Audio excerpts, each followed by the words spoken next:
Selamat pagi untuk anak-anak ibu semuanya. Bagaimana kabarnya? Ibu berharap anak-anak ibu semuanya sehat selalu. Sebelum kita memulai pelajaran kita pada pagi hari ini, alangkah baiknya kita awali dengan doa. Berdoa dimulai.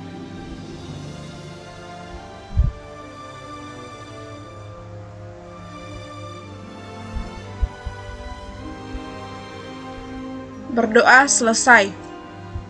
Anak-anak ibu coba buka bukunya halaman 5.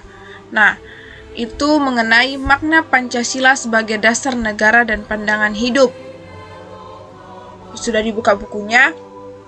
Sebelum kita masuk ke materi kita, simak video mengenai pidato Soekarno.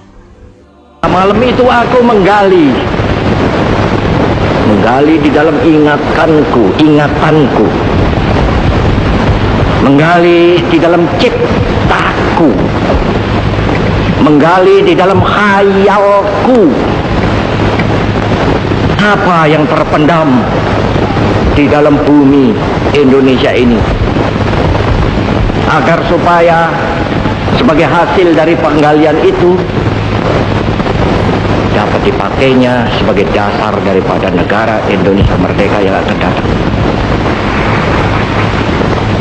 Sudah terbukti bahwa Pancasila yang saya gali dan saya persembahkan kepada rakyat Indonesia, bahwa Pancasila itu adalah benar-benar satu dasar yang dinamis, satu dasar yang benar-benar dapat menghimpun segenap tenaga rakyat Indonesia, satu dasar yang benar-benar bisa mempersatukan rakyat Indonesia itu untuk bukan saja mencetuskan revolusi, tetapi juga mengakhiri revolusi ini dengan hasil yang baik. Maka aku adalah sebenarnya utusan, wakil daripada revolusi Indonesia. Revolusi Indonesia ini bukan revolusi Soekarno, tetapi revolusi daripada seluruh rakyat Indonesia, dari Sabang sampai Merauke.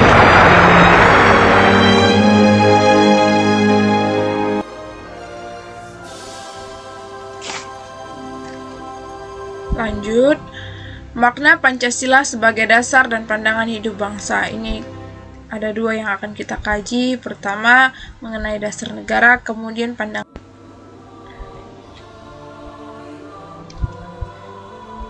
Pancasila sebagai dasar negara.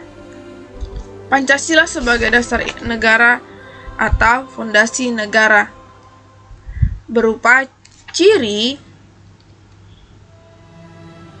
cita-cita, acuan, serta tujuan yang akan dicapai suatu negara tertentu.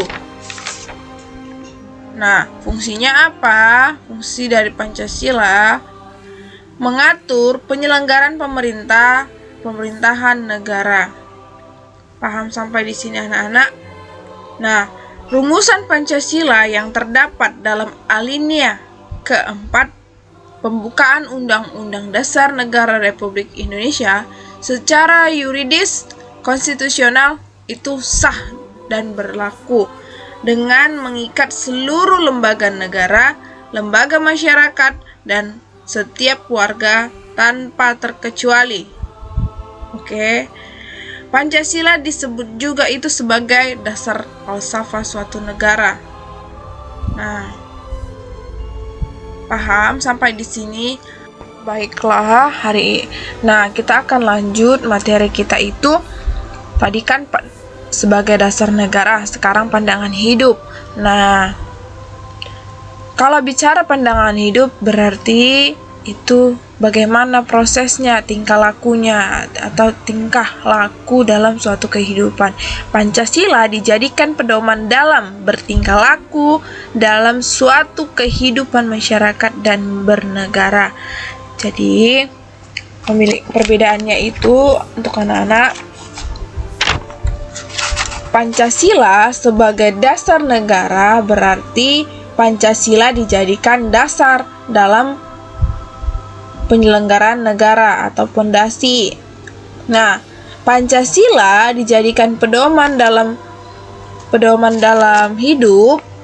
Nah, itu berarti pedoman dalam bertingkah laku, dalam kehidupan bermasyarakat, berbangsa, dan bernegara. Paham sampai di sini? Nah, begini, suatu negara itu kita ibaratkan sebagai bangunan. Nah, yang ternaung para penghuninya yaitu rakyatnya ya. Nah, bagaimana bangunan ini tetap kuat, tetap kokoh, maka perlulah dasar negaranya. Ya kan? Bagaimana suatu negara ini dapat rukun, berarti harus ada pedomannya. Nah, bagaimana masyarakatnya itu agar tetap berperilaku, bertingkah laku yang baik dalam suatu kehidupan bermasyarakat dan bernegara. Paham sampai di sini?